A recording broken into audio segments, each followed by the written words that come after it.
This video is brought to you by the Corsair Voyager Air, the high-performance wireless media hub for your connected life. Visit corsair.com/voyager-air to learn more.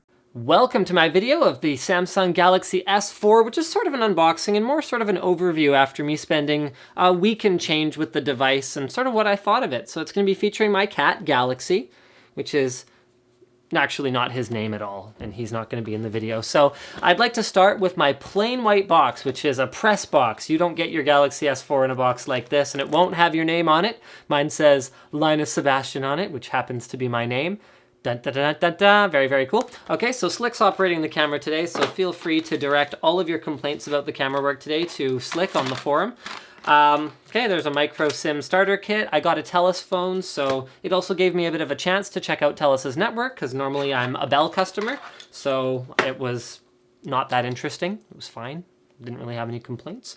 We've got a Samsung charger, as well as a Samsung dongle. It should be noted that you'll get the best charging performance using a genuine Samsung charger, so that's something to note. And then I added this piece of foam myself. The phone was actually not in a piece of foam. It was just in the box with all the other parts loose, but they never intended to ship it that way, so it's all good. So let's start with TouchWiz's optimizations. Most Android users probably won't care too much about particularly things like up here where you can see either.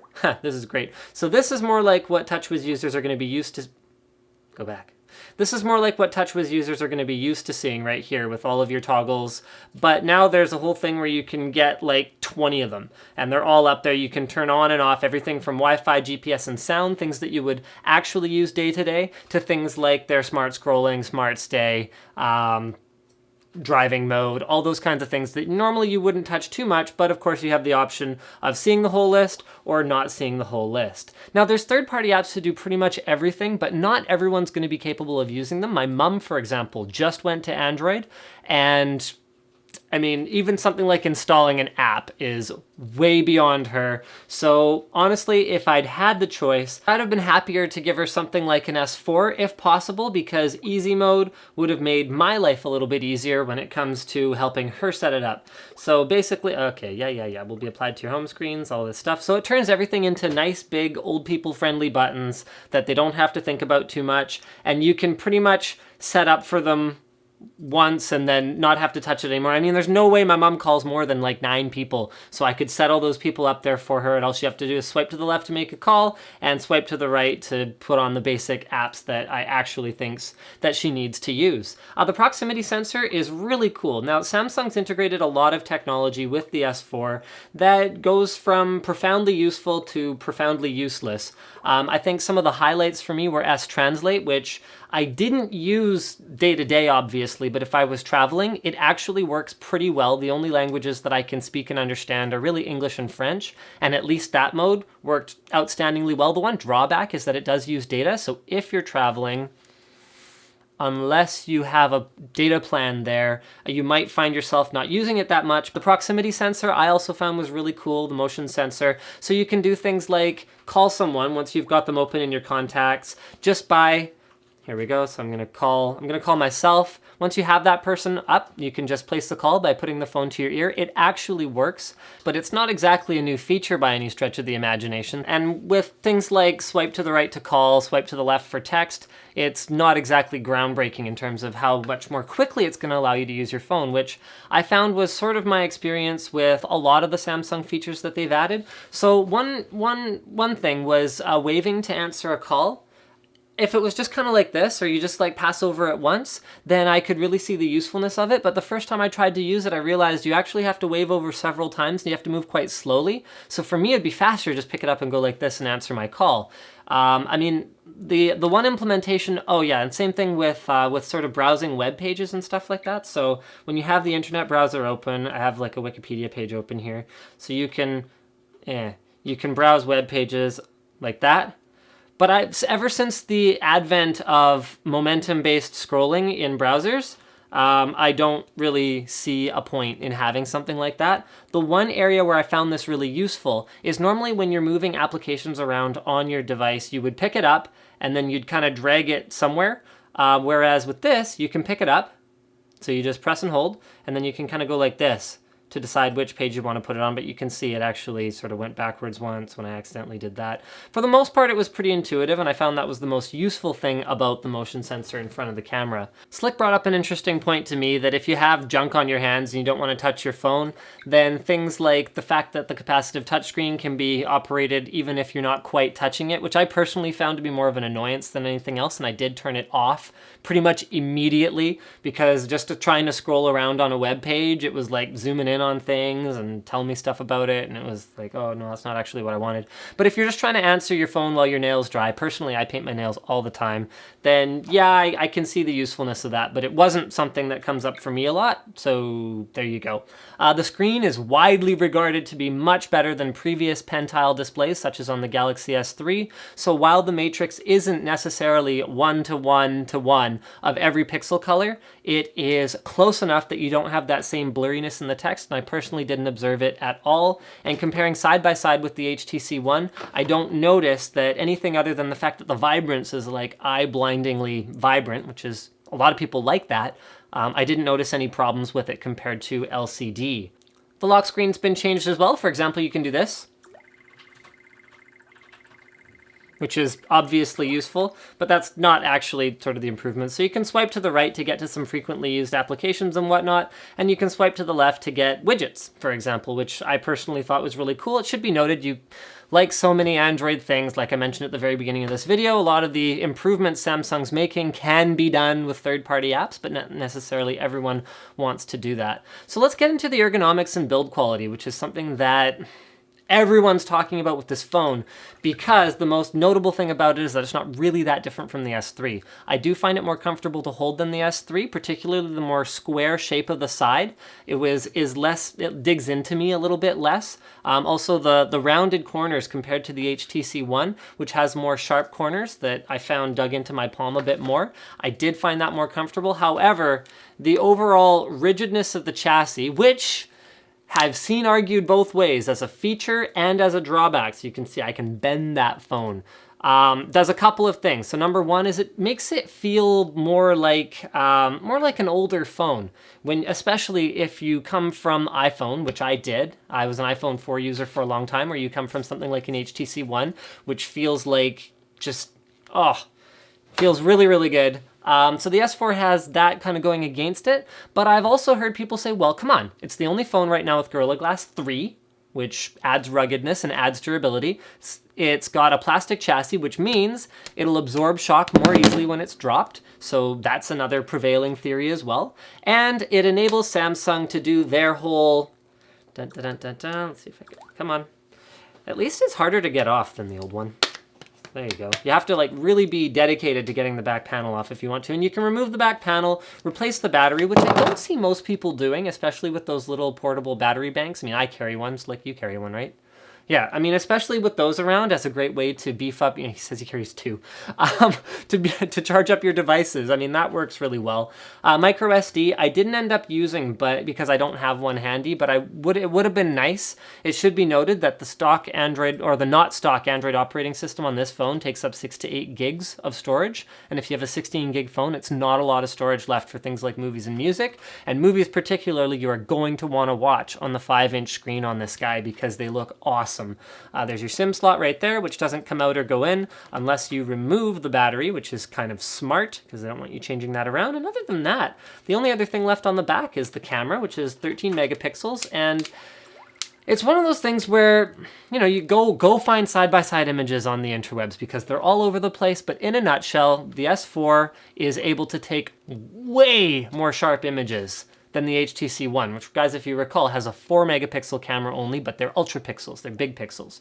Can take way more sharp pictures in broad daylight than the HTC One, but the HTC One blows it out of the water in terms of low light performance. So it's all about what's more important to you. On the side, you've got your volume rocker, which I found way better than the HTC One, not nearly as good as my older iPhone 4 because of how hard it is to find it and correctly press it when it's in your pocket. That's when I'm usually operating the volume rocker of my phone, when when I wouldn't be able to look at it and go like this. So being able to tell tactilely where it is and which way I'm pressing it is really nice. HTC One really suffers in this way. You've got your headphone microphone port on the top, as well as IR emitter. Very, very cool. Their S Watch, or whatever it is they call it, I didn't end up using it because I have a TV, but I have no TV subscription, no Netflix subscription, no Hulu subscription, no YouTube subscriptions now that YouTube's paid. I have nothing, so I'm not much of a media consumption guy. I've watched 2 movies since my baby was born. The Hobbit, which was great except for the dwarves that were singing for some reason. I have no idea what was going on with that. And yeah, Slick's giving me a facepalm right now. You know what? It wasn't that great. And then I also saw Skyfall, which was just horribly disappointing. I mean, a Bond movie without a Bond girl? People are like, oh no, she was the Bond girl. Yeah, for like 4 minutes.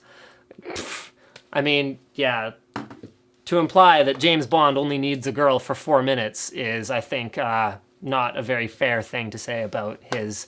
Anyway, so speaking of media consumption, we have a bit of an interesting thing to talk about in this video, if you could throw that to me. This, my friends, is a book. I got it 3 months ago. I have not even cracked open the cover. So when Audible.com reached out to us with an opportunity to do a free audiobook for our viewers thing, where if you go to audible.com/Linus, you can get a free book. So it's basically a first month of your subscription free.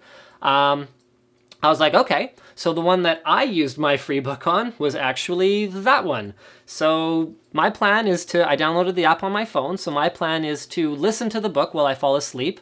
And as Slick knows, normally I use Adventure Time to fall asleep. I don't actually watch the show, I just listen to it. But I've made my way completely through it, I'm done now, so I need something else. So I'm gonna listen to this book instead of reading it. So guys, feel free to go to audible.com/Linus, get a free audiobook, download the app, use it on your computer, use it in your car, do whatever it is you're gonna do. You don't have to get Good to Great by Jim Collins, which might not be what you're all interested in, but you can check out not only New York Times bestsellers, but also Audible's own bestsellers.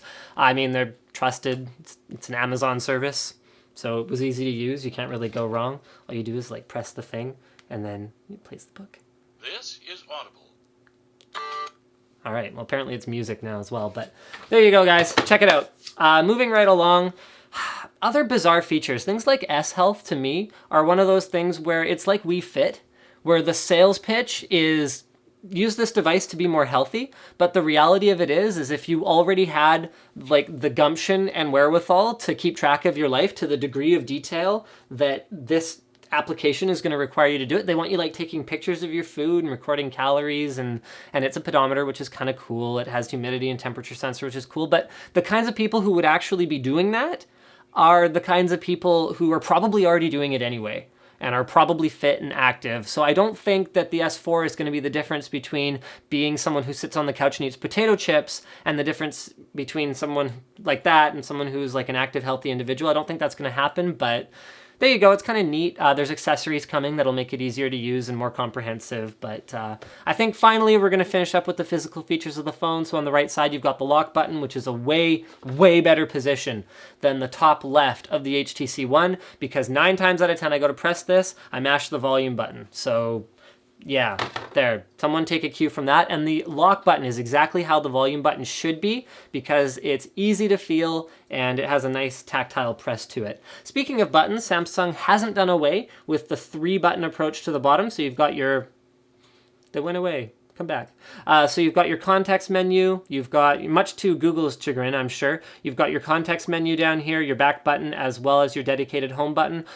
There's one feature that I thought was cool, but for some reason isn't working for me right now. But if you hold the back button, you can open up their multi-window display compatible applications. This comes over from the Note 2, and it works really well because of the high-resolution screen.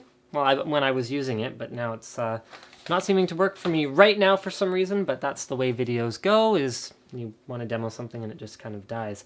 The camera improvements are really, really cool on this phone. So there's a bunch of stuff that it does. So there's all these different modes. Honestly, if you're using it in stock mode, you might be missing out a little bit, but I found myself doing that a fair bit, and I'll explain why. Best face is cool, so it allows you to sub out bad faces. This is great for when you're doing a group shot. So when you have time to tinker with the phone and go, oh, I want drama mode, which will capture a bunch of different pictures and then so you can see they have a little snowboarder as an example, like that's something like a soccer ball flying, something along those lines. Eraser takes random weird strangers out of the back. The other one that I thought was great, which one? Best photo and best face are the ones that I found most useful. However, to capture the moment, unless you're staging something or it's like a group picture where you're getting a bunch of people together, I really found myself launching the camera app and taking a picture quickly, go, go, go, go, go, because you want to capture that moment. And because the shutter speed's so fast, you can just go beep, beep, beep, beep, beep, and you can do your own best picture and you can sort through it after on your own. That's what I actually found myself doing. However, it's cool that it has all these features, and I like that they're a carryover from the Galaxy camera.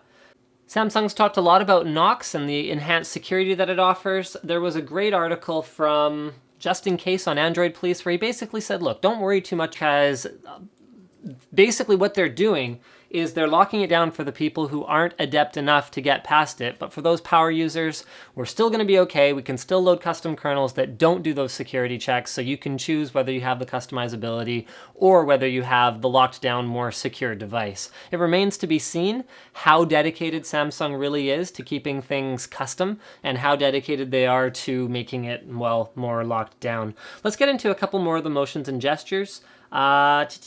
Palm motion I didn't end up really using. There's a couple cool things here though. So you can mute and pause playing sounds when the screen is on by turning it over. Personally, this bothers me a little bit because I hate putting my screen down on anything. But if I had a case for the phone, then we'd be having a different conversation about it. They have a case available that's actually pretty cool. It has a little window so you can see notifications. Speaking of notifications, Smart Alert, which basically will buzz when you pick up your phone if there's something new. There you go.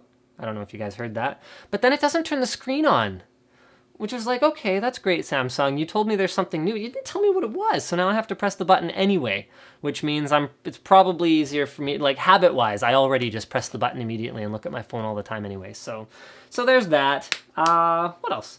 Stuff like voice control has always felt kind of goofy to me. I didn't use it much. If I used my phone when I was driving more, then that might be something that I would use. And I did find that the voice recognition for voice to text was outstanding. Better than anything I've really used in the past. Although, again, I have always kind of found it goofy and I haven't really gone out of my way to use it that much. But it was something that was actually usable, unlike other stuff that, yeah, I've seen in the past. All Share is still here. I don't think I've ever seen anyone use it. Their group play was really neat when I was at the Samsung demo, and there were like 5 people sitting around a table with S4s, you know, playing poker, turning every phone into a speaker, and like, you know, oh, this is the center channel, this is the left and right channel.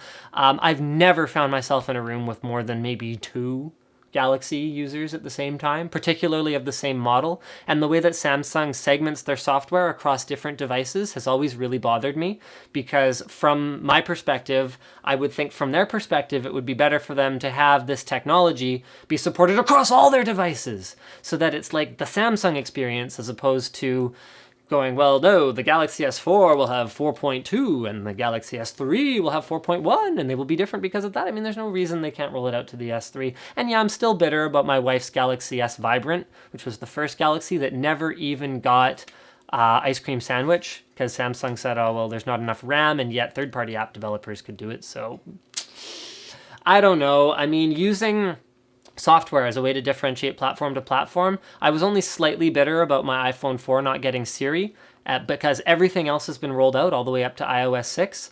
So yeah, even Apple for 3-year-old plus devices is still rolling out all the software. So it'd be great to see Samsung try to follow suit, but I understand that Android is a little bit of a different beast in that way.